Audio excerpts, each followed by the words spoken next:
Mkuki ni mtamu kwa nguruwe. Yes! Kwa binadamu ni mchungu sana, hasa pale unapokuwa umetendewa wewe. Mkuki mtamu sana kwa wenzio. Wenzio wanakopitia kwenye changamoto, wewe unaona raha. Huo ndio mkuki huo. Sio kujua ni nini. Watu wanapitia kwenye changamoto, wewe unajisikia amani. Ndio mkuki huo kwa nguruwe. Ila mkuki huo ukigeukia wewe, ukikugeukia wewe, waga ni mchungu sana. Wenzio unaona kama nguruwe. Wanapitia kwenye changamoto, ndio ule mkuki mtamu kwa nguruwe. Ukugeukia wewe ndio binadamu unaona mchungu.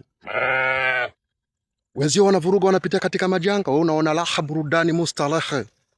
Waona raha sana wewe. Ila ukigeukia sasa, waona uchungu. Ndio maana mkuki mtamu kwa nguruwe, kwa binadamu mchungu. Yes! Kwa wenzao wanapita katika changamoto, usicheke. Usiwacheke. Kwa sababu leo kwao, kesho kwako. Kila binadamu anapitia kwenye changamoto zake, ila wahenga nao kwani walichagua nguruwe? Kwa nguruwe wamemdharau sana au nini? Mimi sijajua. Au nguruwe ndo anastahili mkuki tu? No!